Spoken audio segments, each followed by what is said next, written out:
Nedavno nam je Elon Musk razkril skrivnost, zakaj je tako zelo vpleten v politiko, zakaj je kupil X. In to je presenetljivo, saj je ta tehnološki genij, človek, ki je zaslužil dobesedno milijarde, ki spreminja svet, kot ga poznamo, s SpaceX-om in Teslo itd. Ukvarjanje s politiko je presenetljiv obrat. Toda razlog, da se je pridružil, je njegova zdaj odtujena hči. Njegova hči se imenuje Vivian Jenna Wilson. Vendar je bila nekoč znana pod imenom Xavier Musk. Elon Musk potrjuje, da se je začel ukvarjati s politiko zaradi svoje odtujene transspolne hčere Vivian Wilson. Zdaj je Vivian sama postala zelo viralna. Zaradi tega nekoliko zanimivega intervjuja, v katerem so jo prosili, naj deli svoje mnenje o očetu, in to je bil njen odgovor. Tvoj oče je najboljši, kaj ne? Ampak kaj? Oprosti? Najboljši, tvoj oče. V redu. Torej, povsod ljudje govorijo o tem, ker je očitno tam, kjer je zdaj, samo zaradi tega, kdo je njen oče. Ampak njun odnos ni preprost. Da se kar tako umakne sredi intervjuja, poleg tega, da je to zelo, zelo neprofesionalno, res pove veliko o tem, da te ne zanima govoriti o tem. Vendar je Elon Musk sam o tem veliko govoril, ker je očitno nekaj, kar mu res zlomi srce. Zdaj, za tiste, ki ne poznate Vivian Wilson, to je ona. Sem manekenka. Zelo razburljivo je biti ambasadorka. To je velik napredek v moji manekenski karieri. To priložnost mi je podarila Rihanna. Ona je ikona, blagovna znamka pa je res cool. Veliko smo že govorili o tem, kako blagovne znamke ves čas uporabljajo politične agende. Zato imajo tudi modele, ki niso lepi. In jasno je, da je Rihanna izbrala Vivian deloma zaradi njenega videza, deloma pa tudi zato, ker je ona oseba, ki se je zelo trudila boriti proti vsemu, za kar se njen oče, nenavaden oče, zavzema, bori in verjame. Mislim, tukaj je video Vivian, ki nastopa na drag showu proti ICE, da bi zbirala denar za pravne stroške nezakonitih priseljencev. Objavil pa ga je Oli London.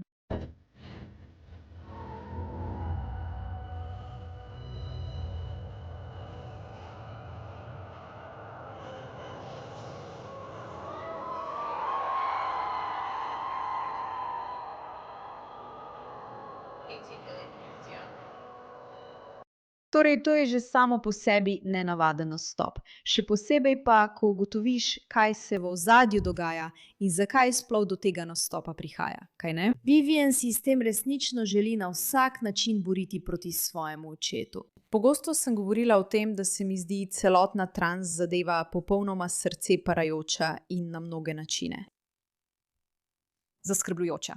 Veliko pove o naši kulturi, veliko pove o naši družbi. Mimogrede, dobrodošli v oddaji Pushback, sem Majra K., vaša gostiteljica. Ne pozabite pritisniti na gumb za naročnino, da razširite ta video in obvestite ljudi, ker se upiramo norosti. In to je video, zaradi katerega so se ljudje nedavno začeli spraševati, ali je Vivian v redu. Če ni predelana, če je predelana, je nočem. Gospa, to je 11 funtov težka cela plošča šunkarice.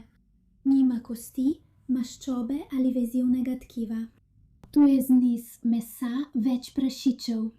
Emulgirano, utekočinjeno, precedeno in na koncu neizogibno.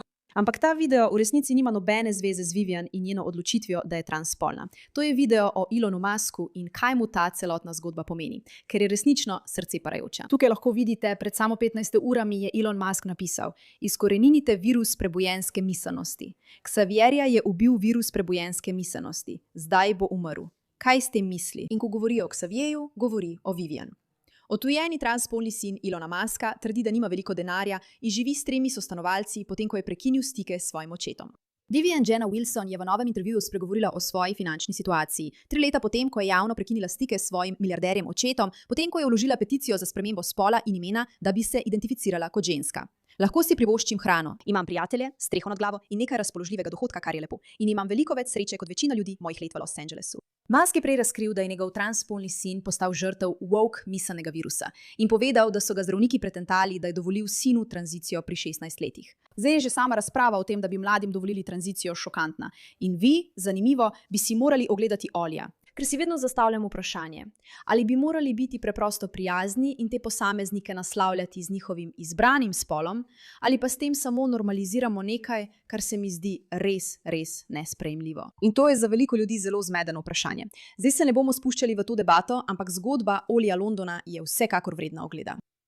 Poglejmo, kaj ima o tem povedati Elon Musk, ker se mi zdi, da je to na več načinov res neverjetno. In več kot slišimo zgodb o vsem, kar se trenutno dogaja s transgibanjem, bolj srce parajoče se mi zdi. V bistvu sem izgubil svojega sina, zato temu pravijo dead naming z razlogom. Ja, prav. Torej razlog, da temu pravijo dead naming, je zato, ker tvoj sin je mrtev. Torej, je moj sin Xaver mrtev. Ubil ga je virus volk miselnosti. Žal mi je to slišati. Ne morem si predstavljati, kako je to.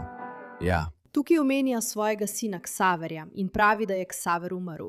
Zanimivo je, ne reče izgubil sem Xaverja, ker je zdaj dekle. Pravi, ne Xaver. Sprejel je dejstvo, da se Vivian nikoli ne bo vrnila k temu, da bi bila Xaver.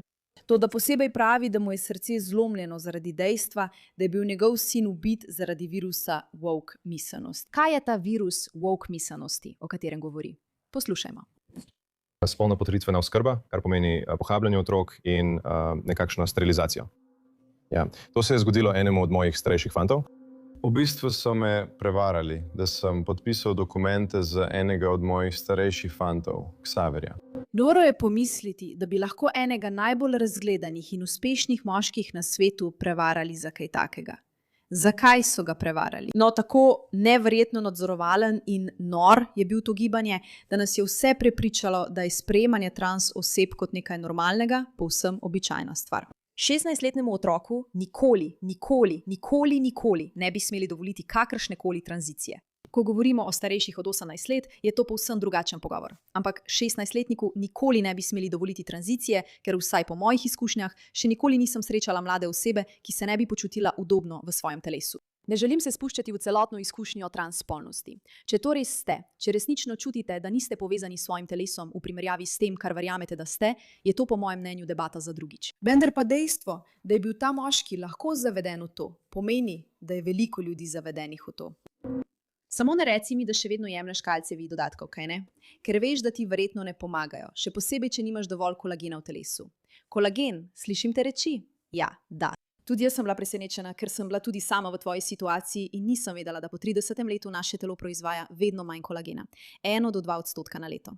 In že leta imam težave s sklepi. In preizkusila sem vse dodatke, potem pa sem odkrila Native Pet kolagen iz pašne reje in vse se je spremenilo. Ker je to prava skrivnost za čvrsto kožo, močne kosti in gibljive sklepe. In ni zanič, ker se popolnoma raztopi v vodi ali kavi. In 1000 uporabnikov je poročalo o enakih izkušnjah kot jaz. Boljša koža, boljši spanec, manj bolečin. Zato izboljšajte svoje življenje in podprite oddajo, ker upam, da bo Native Pet postal naš sponzor s posebno ponudbo paketa in brezplačno dostavo. Zato pojdite na getnativepet.com/mira. To je getnativepet.com/MEIRA. Poskusite brez tveganja s 365-dnevno garancijo za vračilo denarja. Veš, povedal si mi, da bi si lahko za vir vzel življenje, če mi ne bi bilo pojasnjeno, da so zaviralci pubertete v resnici le zdravila za sterilizacijo. In tako sem v bistvu izgubil svojega sina. Zato, veš, temu pravijo uporaba prejšnjega imena z razlogom. Ja, prav razlog, da temu pravijo uporaba prejšnjega imena, je v tem, da tvoj sin je mrtev. Torej, moj sin Xavier je mrtev. Ubil ga je virus prebujenske miselnosti. Zato sem prisegel, da bom potem uničil virus prebujenske miselnosti. Torej, zaradi tega, kar se je zgodilo njegovemu sinu, je rekel, uničil ga bom. Prisegam, da bom uničil virus prebujenske miselnosti. In dosegamo nekaj napredka. Zdaj, stvar tukaj je, da je to starejši intervju, veliko ljudi ga je že videlo, mislim, da je iz leta 2025. Zagotovo je bilo to, preden je Jordan Peterson zbolel. In postal je res viralen, ker je bil zanimiva razlaga in vpogled v moškega, ki ga pogosto ne vidijo kot čustvenega človeka. Veš, on je nekako robotska figura, ki gre ven in uniči to, kar je norma, ter ustvari neverjetne nove stvari za seboj. Ampak videti ga, kako pravi, kot naprimer, spoznal sem, da je nekaj resnično strašno narobe, ker so vzeli in ukradli mojega otroka, kaj ne? Kaj je ta virus woke miselnosti, o katerem govori Elon Musk?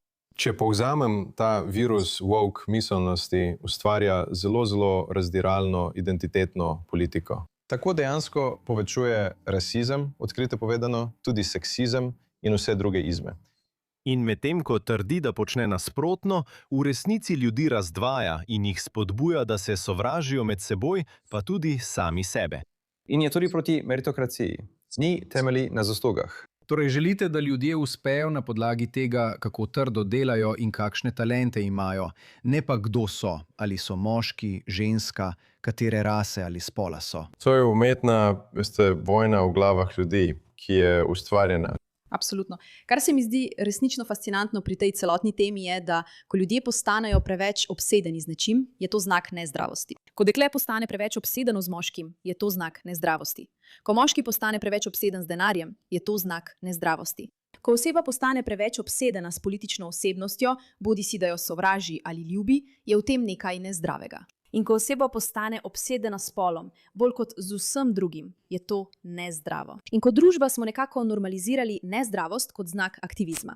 To ni znak aktivizma, še posebej, ko ne moreš misliti na nič drugega kot na sovraštvo. Določena skupina ali ljubezen do določene skupine ali obsedenost z določeno stvarjo, kot je na primer, kako se nanaša na tvoj spol ali kako ljudje sprejemajo različna politična stališča. Ali vsa ta obsedenost, ta ekstremizem, ki smo ga v naši družbi preprosto normalizirali.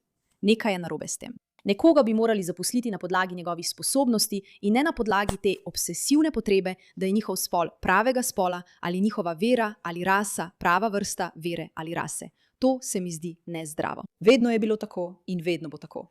In virus prebojene miselnosti je praznoval to nezdravost. Vzemite to obsedenost s spolom in naredite iz tega središče vsega. Vse mora biti povezano s pravicami. Veš, obstaja veliko različnih ljudi z različnimi potrebami. In ni vsaka majhna manjšinska skupina zahtevala, da imajo povsod, kamor gredo, stranišča namenjena samo njim. Ampak transgibanje je to naredilo. Vse je postalo povezano s trans osebami, čeprav imam, mimogrede, nekaj trans prijateljev. Zanimivo, kaj ne? Ali se strinjam z njihovimi prepričanji in življenjskimi odločitvami? Absolutno ne. Sem to povedala? Da. In to bom še naprej govorila, ker ne mislim, da je to zdravo. In pripravljena sem sprejeti, da je zame v celotnem transgibanju določena stopnja duševne nezdravosti. Ampak potiskanje tega na majhne otroke in dojemanje tega kot popolno normo do te mere, da družba čuti potrebo lagati staršem o tem, kakšni so medicinski postopki, lagati družbi in izvajati tak pritisk na ljudi, da jim je edino pomembno, da na nek način potrjujejo spolno identiteto. Vsi morajo spremeniti svoje zaimke, da bi ustrezali skupini ljudi, majhni skupini ljudi, ki verjame v drugačne zaimke. To je nezdrava obsedenost. Zdaj, virus prebojene miselnosti ima veliko različnih elementov. Virus prebojene miselnosti je, ko te ne zanima več, kakšne spretnosti in integriteto imajo ljudje, ampak se začneš namesto tega osredotočati na spol, raso in druge stvari. Postaneš obseden z vsemi temi stvarmi, ki v resnici ne bi smele biti pomembne. V redu, tukaj je on pri Joeju Roganu, kjer govori o tem. In zapomnite si, zaradi tega se je Elon Musk odločil kupiti X, ker je ugotovil, da vse informacije, ki smo jih dobivali, niso bile zasnovane na svobodi, na tem, da bi lahko sami ocenili svoja mnenja. Bile so zasnovane posebej zato, da vsiljujejo določene agende, v katere je tudi sam nasedal. Ja. Ali ti? Se kdaj zbudiš sred noči in sanjaš, da tega nisi naredil? In tvoje življenje je neskončno lažje. No, zagotovo je. Recept za težave predvidevam ali? Spor. Kaj je bilo na koncu tisto, kar vas je pripeljalo do odločitve, da to storite?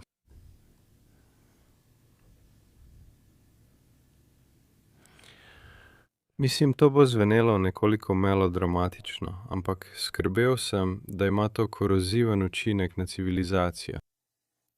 Da je to preprosto imelo slab vpliv. In mislim, da je del tega tudi to, kje je bilo to. Torej v središču San Francisca. In čeprav mislim, da je San Francisco čudovito mesto in bi se morali res boriti, da ga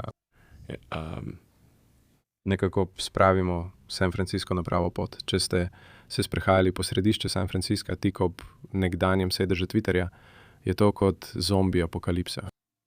Mislim, grozno je. Ste bili kdaj na tem območju? Ne v zadnjem času, ne, sem slišal. Noro je. Slišal sem, da je noro, slišal sem, da res ne moreš verjeti, dokler dejansko ne greš tja. Ne moreš verjeti, dokler ne greš tja. Zdaj pa moraš reči, kakšna filozofija je pripeljala do tega izida. In ta filozofija se je širila po vsem svetu. Torej, veš, filozofija, ki bi bila običajno precej nišna in geografsko omejena, tako da bi bilo območje vpliva omejeno, je bila dejansko oborožena z informacijskim orožjem. Zanimivo je, da že če samo pogledaš San Francisco, vidiš, kako neverjetno problematična je vsa ta stvar. In samo za zaključek, mislim, da je pomembno, da predstavimo pričevanja nekaterih transspolnih oseb, ki so izkusile, kaj dejansko pomeni biti podvržen temu sistemu. Ker za razliko od Vivian, ki je očitno prepričana v svoje mnenje, da je to njena pot naprej in da se mora boriti proti zlu svojega očeta, čeprav ko pogledaš oba, pogledaš Ilona in vidiš, da to resno misli, da ga je to popolnoma in povsem strlo. Ni edini starš in ni edini otrok, ki trpita zaradi tega. In mislim, da je ta ženska neverjetno pogumna. Preprosto. Teza, ki poskuša upravičiti tranzicijo otrok, je: spravi svojo hčer v tranzicijo ali jo pokoplji. To je laž, ki so jo povedali mojim staršem. In vsakemu staršu otroka, ki se opredeljuje kot transspolen, ki ga poznam, so povedali isto stvar. Naj to ponovim še enkrat. Celotna predpostavka transspolnosti je, da si bom vzela življenje, če ne bom spremenila spola. Pa vendar sem danes tukaj. Tega, česar jim niso povedali, je bilo, da bi poskus spreminjanja mojega spola uničil moje duševno zdravje.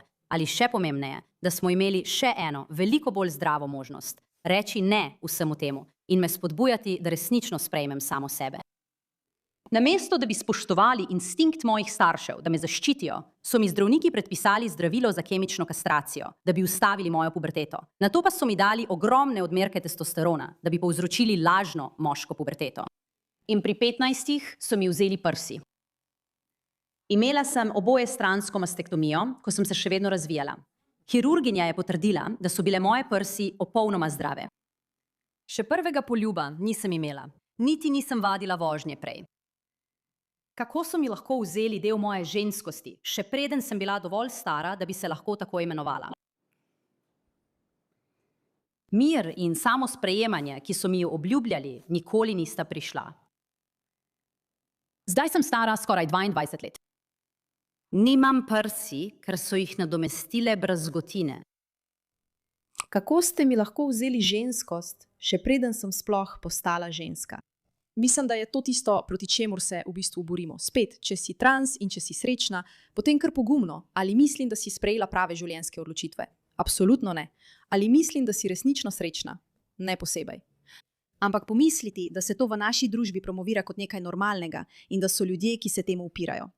Se strinjam z vsem, kar počne Elon Musk. Absolutno ne. Ampak ali mislim, da ima tukaj popolnoma prav? Da je izgubil sina zaradi nečesa popolnoma norega in da ima dolžnost, da se poskuša boriti proti temu. Absolutno. In mislim, da bi morali vsi. In prav zato imamo The Pushback. Hvala za vašo pozornost glede te teme.